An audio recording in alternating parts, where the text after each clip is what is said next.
Como combinado, vocês já devem ter lido o enunciado, então podemos ir direto para a letra A. A pressão P1 em newtons por metro quadrado no interior do tanque, na situação 2. É isso que está sendo pedido na letra A. Os dados são P0 igual a 300 Kelvin, P0 igual a 10 a 5 newtons por metro quadrado, e o volume V0, que é o volume dessa região, ele é dado como sendo a área da base vezes a altura. Essa região é uma região cilíndrica. O volume do cilindro é a área da base vezes a altura. Essa altura aqui vale justamente esse H0 menos esse Hzinho 0, o que sobra é essa altura aqui. Por isso, essa altura vezes a área da base está fornecendo o volume desse cilindro aqui, que é o volume de gás, na realidade, está fazendo pressão sobre essa superfície desse líquido.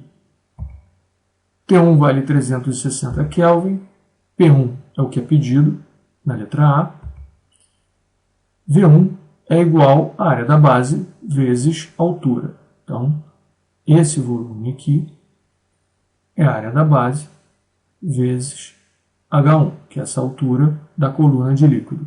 A área A é a mesma nos dois cilindros.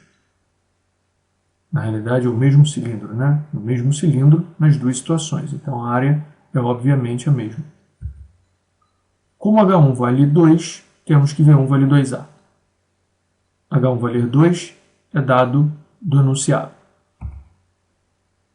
Essa expressão, que é na realidade o teorema de Stephan, ela nos diz o seguinte: a pressão atmosférica, no caso aqui, a pressão num dado ponto na base de um líquido, que ele está igualando a pressão atmosférica, uma vez que depois que o líquido foi emborcado, foi tirado da tampa, saiu uma quantidade de líquido e depois parou de sair, ficando nessa situação, o que indica que a pressão aqui fora, que é justamente a pressão atmosférica, é igual à pressão exercida pela coluna desse líquido somada com P1, é justamente o que escrevemos aqui.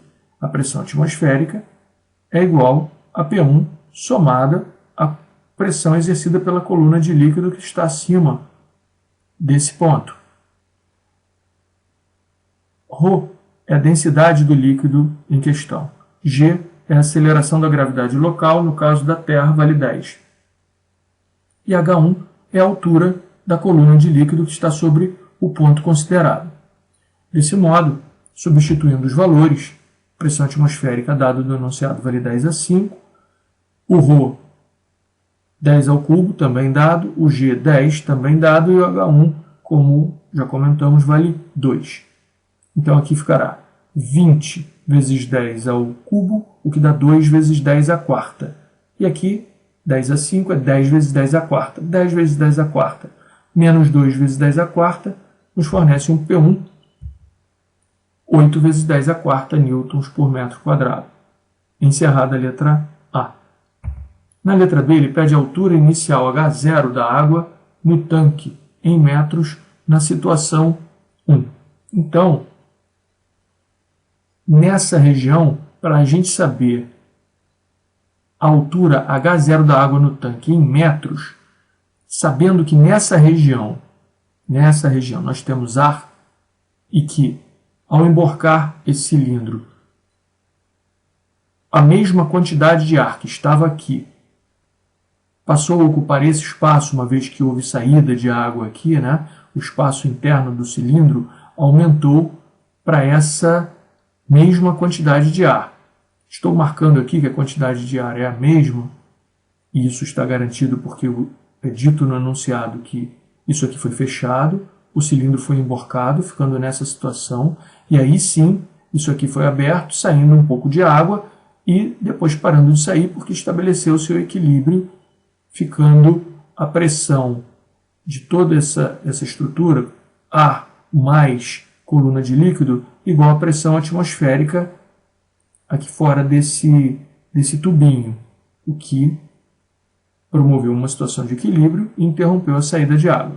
Então, eu estou marcando isso porque, para que a gente use essa equação, que é uma equação aplicada a gases perfeitos, que é a nossa aproximação aqui, né? O ar pode ser tratado como um gás perfeito, para que a gente aplique esta equação, que é na realidade proveniente de PV igual a nRT, aplicado para o caso 0 e para o caso 1, aqui, né?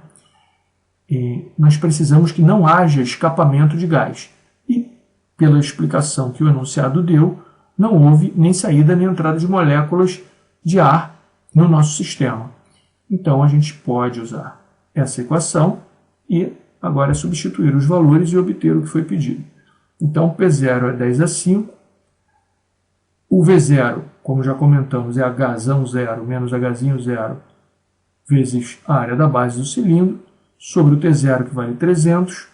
Isso é igual a P1, que é 8 vezes 10 a quarta, que obtivemos na letra A. O volume V1 é H0, que é toda essa altura, menos o H1. Então, o volume V1 será dado multiplicando pela área da base A, essa altura aqui, que é H0 menos H1, como escrevemos aqui, sobre a temperatura T1, que é 360 graus, 360 Kelvin, não graus Celsius. Então, podemos agora, simplificando, obter que 10 a 5, que multiplica H0 menos H0, esse A morreu, né? Sobre 30, igual a 2 vezes 10 a quarta, simplificamos por 4 aqui, dá 2. Por 4 aqui, dá 9. H0 menos H1. Podemos agora, simplificando mais uma vez, esse 10 a quarta com esse 10 a 5 e esse 10 aqui embaixo, ó, esse 10 aqui cortando com 10 a 5 vira 10 a quarta, que pode ser cortado com esse 10 a quarta aqui. Ficaremos então, uma vez que H0 vale 6, antes, vamos simplificar aqui esse 3 com 9. Vai ficar um 3 aqui embaixo. E uma vez que H0 vale 6, esse 3 que ficou aqui, né, da simplificação com esse outro 3, simplificando 9, ficamos com 3 aqui. Então, esse 3 vem para cá, multiplica o 6, que é o valor de H0, dado no enunciado, dá 18, menos 3H0, isso é igual a 2 vezes H0 vale 6 e H1 vale 2. 6 menos 2, 4. Vezes 2, 8. Está aqui. Trazendo esse 8 para cá, vai ficar 18 menos 8, 10. Levando para lá esse menos 3H0, fica mais 3H0. Podemos concluir, então, que o H0 é 10/3 do metro. Está encerrada a letra B, está encerrada a questão.